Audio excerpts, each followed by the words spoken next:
ROG Zephyrus M16是一台大家讨论度很高、敲碗很久的效能笔电。最特别的地方就是 M16采用了在效能笔电中非常稀少的全萤幕设计，搭配 2K 165Hz 的面板，萤幕占比达到 94%。重点是显色表现也非常不错。除此之外，搭配上这次评价普遍不错的11代 Intel H45i9-11900H 以及 GeForce RTX 3070，究竟实际表现如何？一起来看看吧。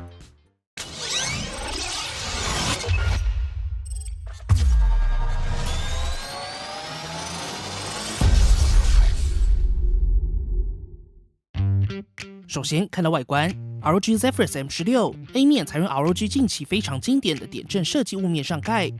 这次比较特别的地方是在点阵化的圆孔内 ，ROG 加入了虹彩镀膜，在不同角度下就像是彩色流星，自然的在机背点阵中流动。在左下角也加上了 ROG 的亮面名牌。整体来说 ，ROG Zephyrus M16 在保有经典的 ROG 点阵设计下，显得更加简约。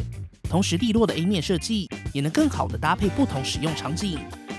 在 I/O 接孔上，大部分接孔都配置在左侧，包含电源接孔、HDMI 2.0B、RJ45 网路孔以及一个 USB-A 接孔。两个 USB-C 接孔分别是一个 Thunderbolt 4接孔，以及一个支援 PD 充电的 USB 3.2 Gen 2接孔，同时支援 DP 1.4 萤幕输出。最后是 3.5mm 接孔。右侧则是提供了防盗锁。比较特别的 microSD 以及一个 USB-A 接孔，整体来说接孔算是相当充足。不过邦尼自己会希望记忆卡是标准尺寸，对创作者来说会更实用。而在重量上 ，ROG Zephyrus M16 单机大约2公斤，控制得非常不错。加上原厂充电器后，大约落在 2.8公斤左右。以性能笔电来说，算是落在正常偏轻的范围。除此之外，上盖同样可以单手开合。比较特别的是 ，M16 的底部加上了更厚的底部胶条，摆在桌上时就稍微留有空间，有助于散热。同时，这次在转轴上一样是采用 Ergo Lift 设计，打开后还会稍微顶起机身，除了帮助散热，在打字时的手感也会好上一些。比较特别的是 ，M16 的最大开合角度可达180度。打开后，我们看到 B 面。你们要的4边都是窄边框，这次来了。可以看到 M16 采用全萤幕的设计，在电竞笔电中算是非常稀有的高萤幕占比笔电，萤幕占比达到 94%。重点是顶部也保留了视讯镜头，但边框相对两侧会比较宽一点。ROG 这次是在15寸的机身中塞进了一块16寸16:10的萤幕，显示效果上也可以。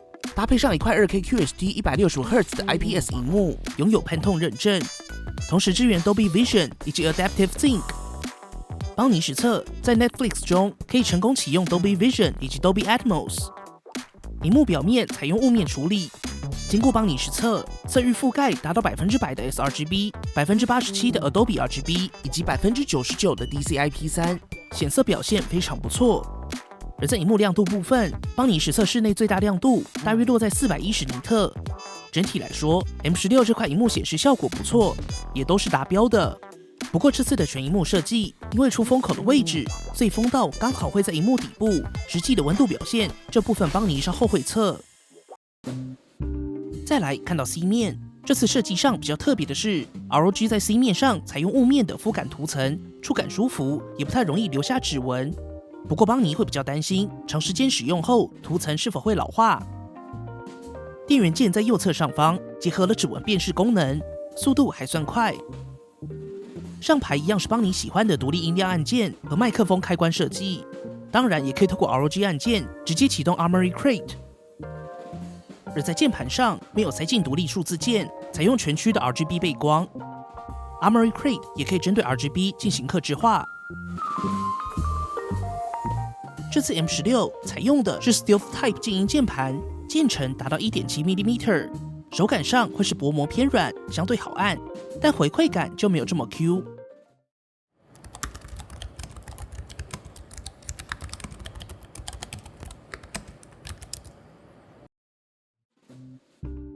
邦尼自己会期待方向键尺寸可以更大一些。触控板部分，这次 M16 采用加大的设计，同时整体触感非常细腻滑顺，这块触控板在手感上非常不错。接着我们废话不多说，直接进入 M16 的性能测试。邦尼手上的 ROG Zephyrus M16性能相当强劲，搭载这次评价普遍不错的11代 H450奈米制成的 Intel i9-11900H， 采用8核16执行序的架构，以及 NVIDIA GeForce RTX 3070，频率最高达1390 MHz， 瓦数部分为80瓦，搭配上 Dynamic Boost 则是最高可达100瓦。记忆体部分采用 DDR4 32 MHz 16GB onboard， 搭配一条三星 16GB 3200组成双通道共 32GB 的配置。以游戏来说没问题，创作者需求来说也算足够，当然最大也可以扩充到 48GB。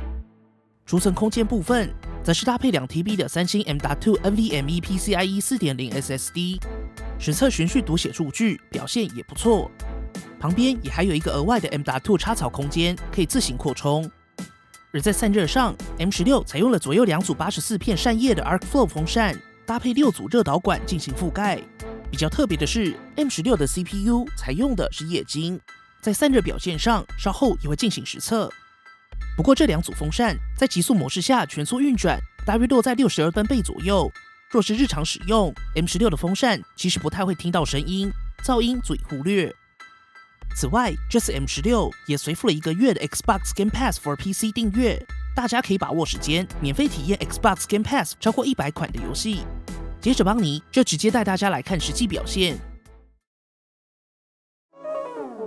首先看到 Cinebench R23， 可以看到11代 H45 表现真的不错， i9-11900H 单核跟上代的 i7-10870H 相比，单核提升了 30%， 多核则是提升了 32%。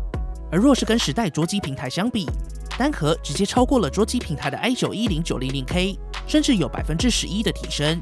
当然多核还是不同级距，比较可惜的是邦尼没有11代可以对比。同时这次的 CPU 有感升级，也让 M16 在创作需求上有着不小的提升。邦尼也直接帮大家实测 M16 在 Premiere Pro 2021当中的实际表现，一样采用 NVIDIA Studio 版本的驱动程式。首先是一般 4K 剪辑需求测试，采用总长10分钟 4K 影片，并且经过简单调色及混音，符合大部分使用者需求。最后选择 Premiere Pro 预设的 YouTube 4K 进行输出。可以看到 M16 只花了244秒就完成输出，相较起10代 i7 减少了 10% 左右的时间，更是非常接近桌机平台10代 i9 的表现。接着我们实测重度剪辑，会以邦尼这类高效能需求的使用情境出发，测试内容透过 Premiere Pro 的 Dynamic Link 串接 AE 进行总长15分钟左右的全 4K 素材剪辑，将会有不少 AE 动画素材、调色、混音及多轨剪辑也会来得复杂一些。从测试结果来看 ，M16 的输出表现真的非常不错，测试结果甚至超过了桌机平台的 i9-10900K， 主要是受益于 i9-11900H 在单核上的提升。对影片输出吃重单核的片段会有所提升，同时100瓦的 RTX 3070在 Adobe 的 GPU 加速场景中也有更好的表现。不过因为3090在 Premiere Pro 大多吃不满，所以主要差异还是来自于 CPU。若是跟10代 i7 笔电搭配 RTX 3070相比，也减少了 30% 的时间。整体来说 ，M16 搭载的 GeForce RTX 3070搭配 i9-11900H 在专业性能上还是非常出色。看完了专业性能，我们接着来看一些游戏效能。首先看到 3D Mark Time Spy，M16 拿下了9541分，相较起85瓦的3070以及笔电版的2070 Super，M16 大约有 23% 的效能提升。在 Port Royal 以及 Firestrike 中，相较起85瓦的3070，也有 15% 以及 20% 左右的效能提升。而在压力测试上，邦尼也直接跑 3D Mark Time Spy 20轮测试。稳定性达到 98.2%， 全程 GPU 温度落在大约72度左右，而 CPU 则是控制在65度，表现相对不错。实际测量机身温度，最高温落在中间出风口，来到了 51.3 度。在键盘的按压区域，左右两侧大约落在40度左右。WASD 区域温度还会更低，不过中间温度高一些，来到 46.6 度。而大家关心的出风口直吹萤幕温度，则是最高落在 41.5 度左右，提供给大家参考。接着我们直接进行游戏实测，我们一样从古墓奇兵暗影出发。在 Full HD 之下，画质不论是高或极高，都可以达到平均破100帧的表现。如果是在 2K 下，不论是否开启 DLSS， 高画质平均也达80帧，最高画质也有75帧左右，表现不错。而在《刺客教条：为经纪人》当中，也是一款还有优化空间的游戏 ，Full HD 极高画质，平均达68帧，2K 下则是落在60帧及格。最后就是效能吃重的 Cyberpunk 2077，M16 的表现也还算不错，在 Full HD 解析度之下，不论是高画质或中画质，平均都可以分别跑到80以及100帧左右，中画质下甚至有破100帧的表现。而若是开启光追，帧数马上就掉到45帧左右。这时候如果开启 DLSS，Full HD 极高光追可以回稳到平均70帧。如果是在 2K 解析度之下，就会建议开启 DLSS 稳住帧数。在高画质或中画质下，开启 DLSS， 平均都可以分别跑到96以及107帧。如果是开启光追，在 2K 光追设定为中，开启 DLSS 可以跑到60帧左右。2K 极高光追 DLSS 之下就会比较吃紧，剩下50帧左右。简单来说，邦尼会推荐追求流畅性，使用 2K 高画质开启 DLSS， 可以更好的发挥高更新率萤幕。如果希望开启光追， 2K 开启中度光追 DLSS， 大约也有60帧左右的表现。整体来说，这次 M16 的游戏效能针对大多数主流游戏，在 Full HD 之下大多是没问题的。2K 想要有高更新率，还是要稍微调整画质，搭配上 DLSS 稳住帧数。在散热上的表现，虽然在全速运转下达到60分贝，不过表现也相对不错。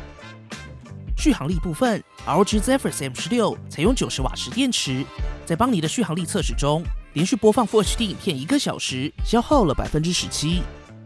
而在 PCMark 实现大办公的电池续航力测试中，同样将萤幕亮度固定在60尼特，最终拿下了大约7小时。以效能比电来说，算是偏好的表现。顺带一提，如果是日常在外或文书需求，可以在 Armoury Crate 打开 iGPU 模式，关闭独显进一步省电。大家可以依照情境斟酌使用。在充电测试中，邦尼实际使用原厂随附的240瓦充电器，1个小时充满78%。完整充满耗时1小时38分。同时 M16 这次也支援100瓦 PD 充电，外出时可以选择小尺寸的 PD 快充。最后邦尼也一样提供所有跑分测试供大家参考。而在内建的外放喇叭上 ，M16 采用高音以及2组 Force Cancelling 重低音喇叭，组成6扬声器配置。同时外放喇叭更支援 Dolby Atmos 杜比全景声，最大音量大约落在85分贝左右。实际声音表现，以下邦尼也提供一段实测。